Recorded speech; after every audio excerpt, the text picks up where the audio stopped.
Something came from Baltimore. Something came from Baltimore. Welcome to Something Came from Baltimore. I am your host, Tom Gowker, and tonight I have the jazz vocalist Jacqui Naylor. Together, we are discussing her new album, which will be out in stores February 12th, 2021, called The Long Game.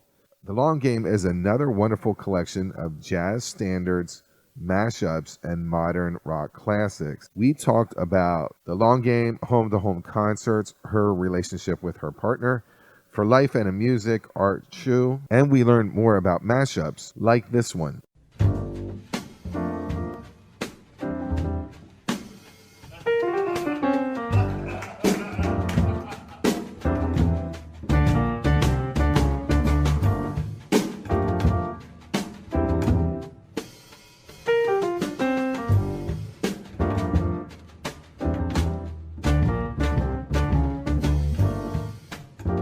Funny Valentine,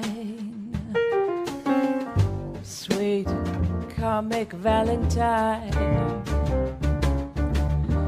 you make me smile with your heart.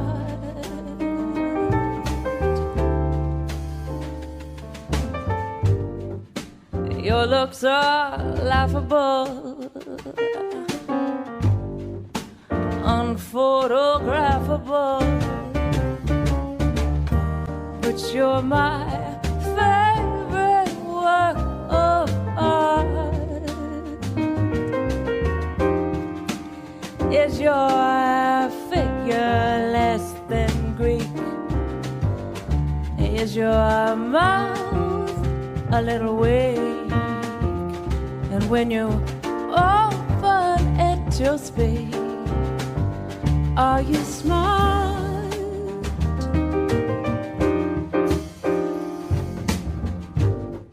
But don't change a hair for me, not if you care for me. Stay, stay, stay,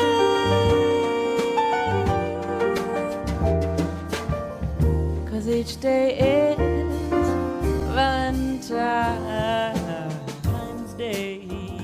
I want to tell you that you do not respond to emails, like you correspond to emails. Like they're written so well that Thank you. Yeah, I feel very guilty, like just responding back with a sentence.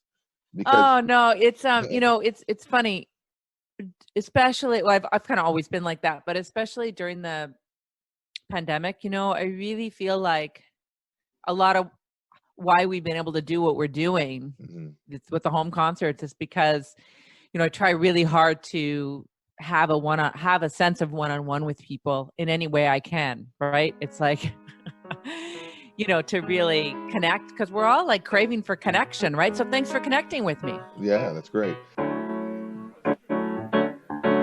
I've placed bets until I've won. I've flown too close to the sun, told tales of love and glory. I've made fortunes that I've lost, stood up to fight anew. I fell a time or two. I have dreamed of death and fire, made them all come true, but I never dreamed of you until now. Well, I've We always ask people how they're handling the COVID-19, and you mentioned it already that you didn't pull back, you reached out to your audience even more, and you created almost a program that's been very successful for you, and I almost feel like you're going to probably incorporate it into your whole life. You want to talk just a little more about the home concerts that you have? Sure. So, of course, like everybody else, right, all of our shows were completely canceled. And we had a tour plan behind the new record, which was supposed to come out back then. And really thought, okay, well, we'll just do this was back in May. We did the first one. We thought, okay, we'll just be doing a couple of these, right? Then in summer, we'll be back on the road and out on tour. I mean, how naive of us, but that's what I thought. Everyone thought that. Scheduled Yeah. actually a lot of our European shows for summer, and of course that didn't happen. And in the first month, I decided that we would brand them home to home concert. Just thought it was again, we'd only be doing one or two of them, but I'm glad we did that. I really worked with, have a lot of support in terms of my team here, who really helped make that very first one as good as we could be. We made a lot of mistakes, we're still learning how to do that.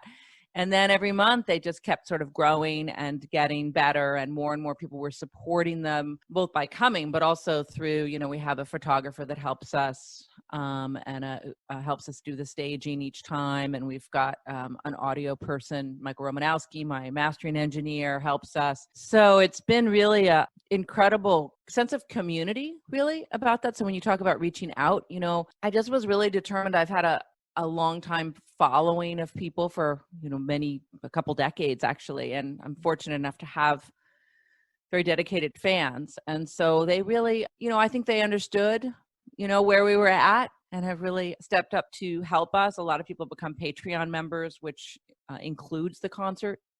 So there's some regular support there for that. And then, people tell friends, and it seems like we've just been able to really keep it going and stay connected. And there's many people that we see each month. And after, I don't know if you saw at the end of each concert, we actually spend quite a lot of time doing back and forth with the audience, one-on-one with whomever wishes to stay. So, it's nice for us too, to feel like we have this be able to maintain this connection with people. Yeah, it's done very well. And it seems like it could continue further. You got all the kinks out of it. But who knows? Maybe we'll be doing a home to home from some other country. I mean, I don't know, but I agree. I feel like this will be something that we take with us somehow, or maybe it turns into a little short show, or, I'm not sure, but I'm really grateful. That's for sure. You allowed me to lock in, so I was able to watch, and I feel you have a secret weapon, and that's obviously art. Art Cho is a fantastic musician. Wide range of abilities and sounds, and what a muse to work with. He really is amazing. I mean, there's so much to be said about art. I don't know that I had shared this with you, but he wrote a symphony a few years ago for the Oakland Symphony, was commissioned to write a symphony. And I knew that all of what he had done for us, but we were always, as a band, we're super impressed with, like, not only could he play most of the instruments, but he's a fantastic arranger, of course, songwriting and accompanying. He's fantastic at. So he said, "Oh, the Oakland Symphony asked me to write a symphony," and I didn't mean to be insulting, but I said, "Do you know how to do that?" And he's like, "Yes, I do." And I was like, "Wow, okay." So then for 8 months, he wrote the symphony and then orchestrated the whole thing. And it's beautiful. It's called the Symphony of Souls. But at that moment too, if we didn't already know that he was a badass, that was really was incredible to witness that. All of what's going through his brain at one moment is I realized quite different than mine. So I do feel like I have a secret weapon. I mean, if you're going to be quarantined with anybody, especially as a singer, incredible, really, and it awesome person. So that there's also that. That's a win. I was writing down who you remind me of, and what this ultimate story or thought process is that you're so unique. You can't be really compared to anyone. So I went Billie Holiday, Madeline Peru, Marianne Faithfull. I don't know if you ever hear that. I haven't. I'm gonna go check that out again. Yeah, Abby Lincoln, Cassandra Wilson, Patty Austin. And I was like, could they be the greatest singers of all time? I don't know. But it's great that they're all connected together. And you blew me away with mentioning June Christie. And I'm not really familiar with her. And it forced me to go back and start playing her stuff.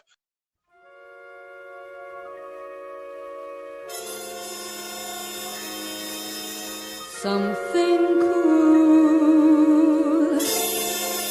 I'd like to order something cool. It's so warm here in town, and the heat gets me down. Yes, I'd like something cool. If you're a casual fan of jazz, she may be forgotten today. So how did you find her? And her early work is so sweet, but when she got a little older, she's more in your wheelhouse. Like I could see, okay, now I can see kind of where she's at. Yeah, she was probably drinking whiskey and smoking cigarettes or something. Obviously, yeah. Which I am not. Well, whiskey occasionally, but no cigarettes. You know, I was fortunate to have an incredible teacher, Faith Winthrop, who has since passed away. But she really turned me on to a number of wonderful singers, including June Christy.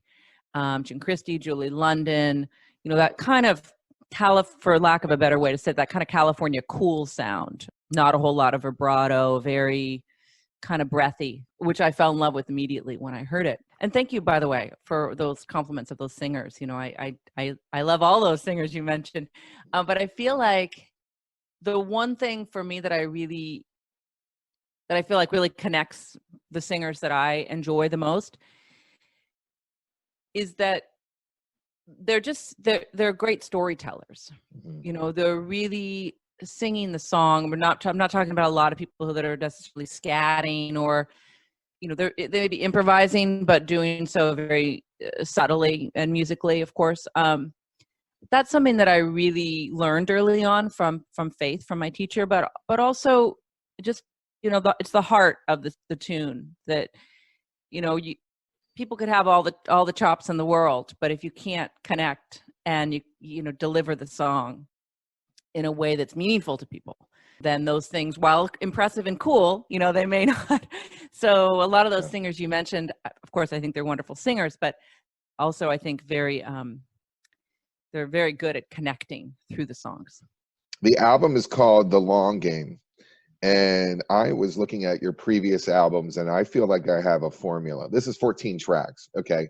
Your formula is a quarter original, a quarter classic jazz, a quarter of modern rock kind of thing, something that you kind of maybe have been raised on, and then a quarter of rare oddballs. So all mixed in a blend. You got it. That's, you know, it's that's pretty much what I'm doing. And it's awesome. I'm going to recommend to anyone who's listening to this to go on Spotify immediately and go into it's called This Is Jacqui Naylor. It's a random blend of all your albums all together. And I think I'll go check that out. I don't think I've seen that. Yeah. It's great. It's great because it's the diversity's high.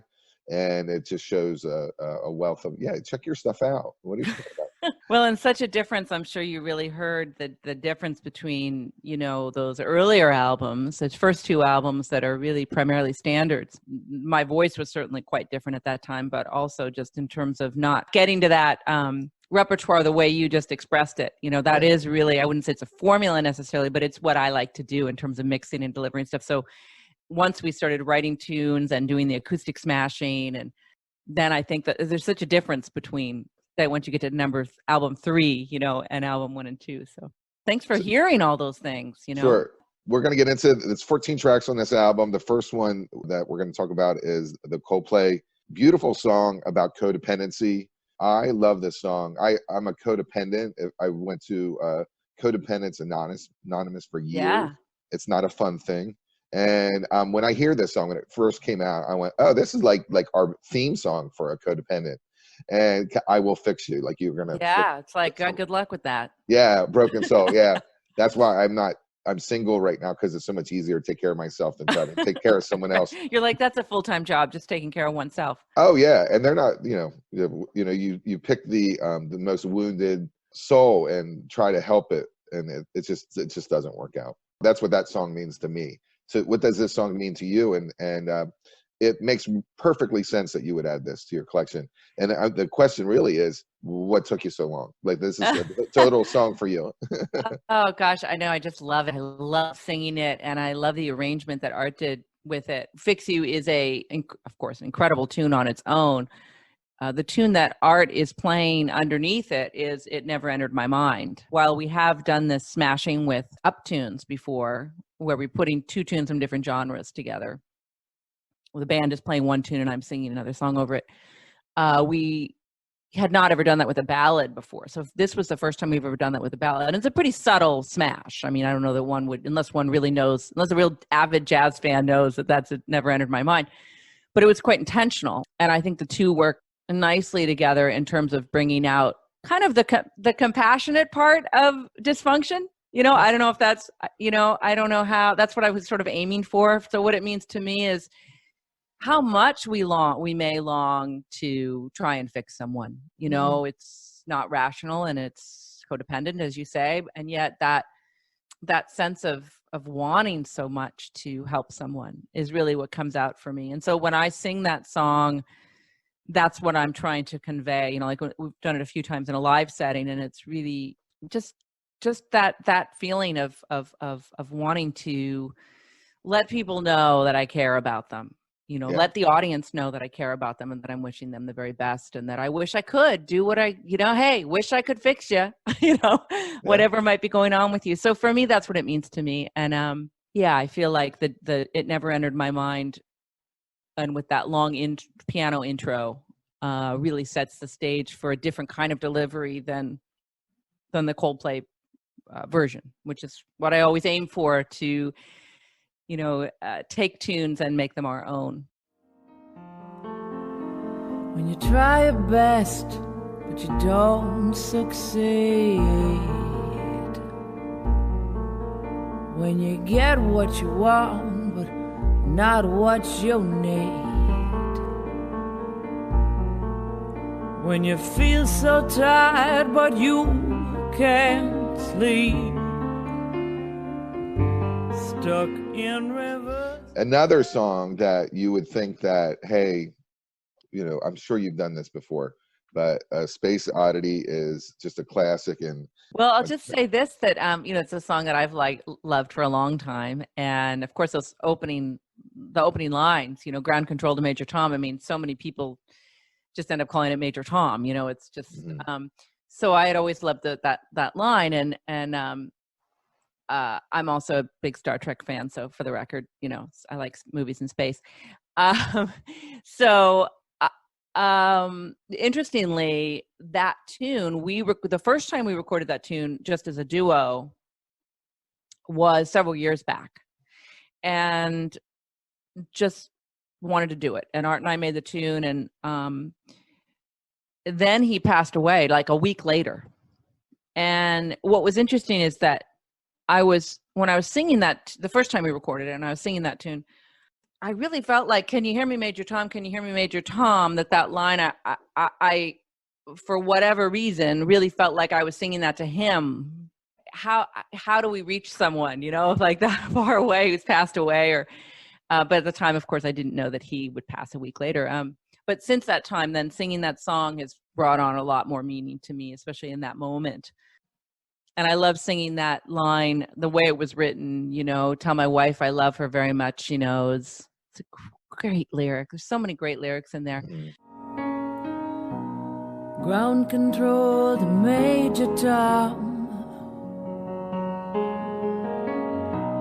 Ground control to Major Tom. Take your protein pills and put your helmet on. Ground control to Major Tom. Love, Look What You've Done. And I thought, oh, this is the Boz Scaggs song. Oh, and it's not. It is beautiful. I smell a hit on this one.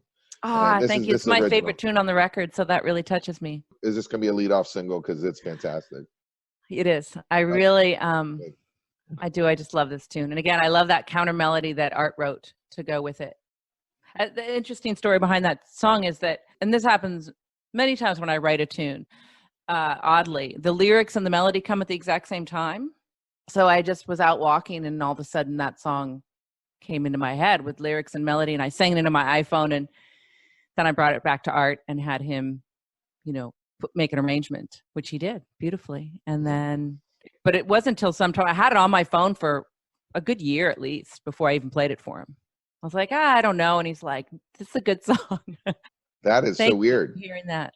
You guys should be at the dinner table sharing your ideas. And look what I've done today.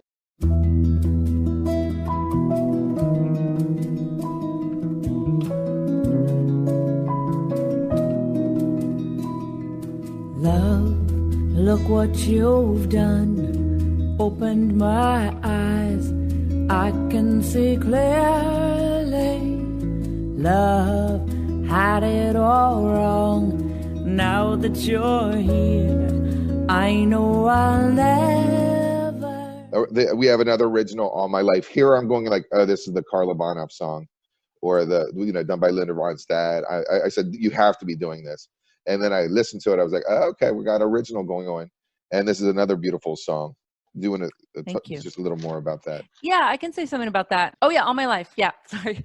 Yes, I wrote that tune. Again, melody and lyrics mostly together, then brought it to Art.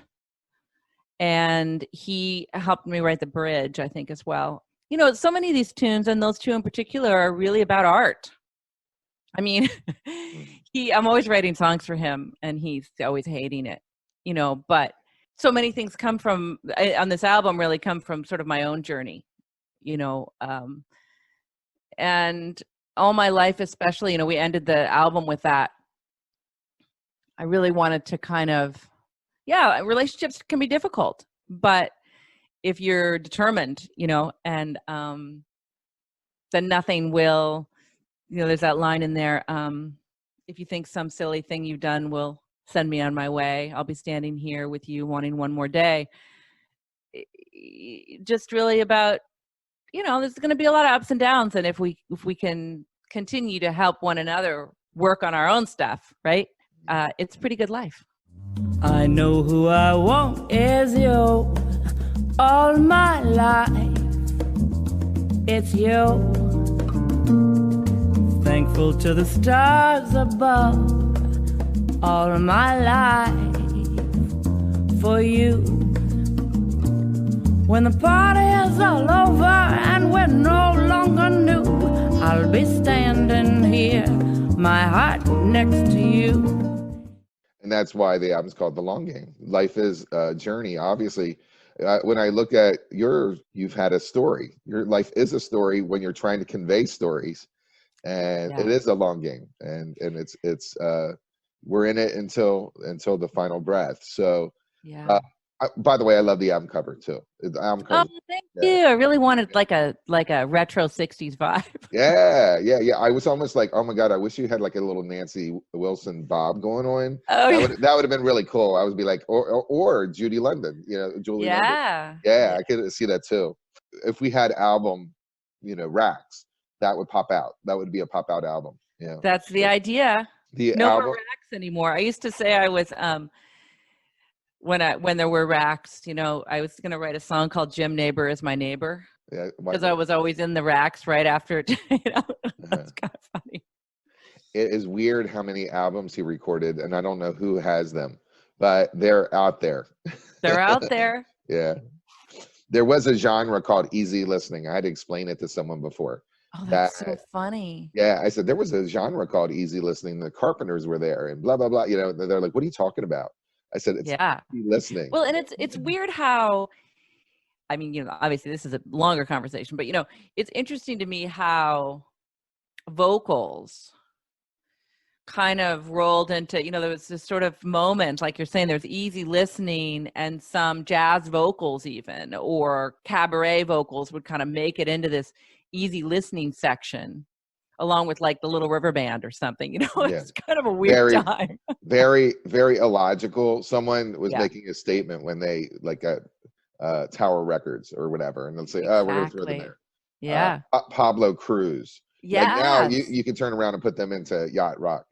And that's a whole new category, which is stronger now than easy listening. People are making money off of yacht rock.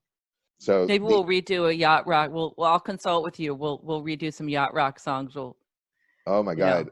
Yeah, you can play any Pablo Cruz, Ambrosia, throw out some America. Yeah. Fred. I could see this. Okay. So funny. Again, the album's called The Long Game. It comes out February 12th on the Ruby Star Records. Again, I recommend everyone go into This Is Jacqui Naylor on Spotify and subscribe to it, and you'll have a treat just by going through her body of work. And I thank you so much for joining me on Something Came from Baltimore today. Thank you. So I could talk to you all day. It's so easy. You're such a pleasure to speak with. I hope you enjoyed our interview today with Jacqui Naylor. Please subscribe to Something Came from Baltimore so you don't miss an episode. Then flip it to 5 people who may love this show. We are everywhere but Spotify because we play music here. Check us out on thebox.com because we want you to be a part of that Be More music scene.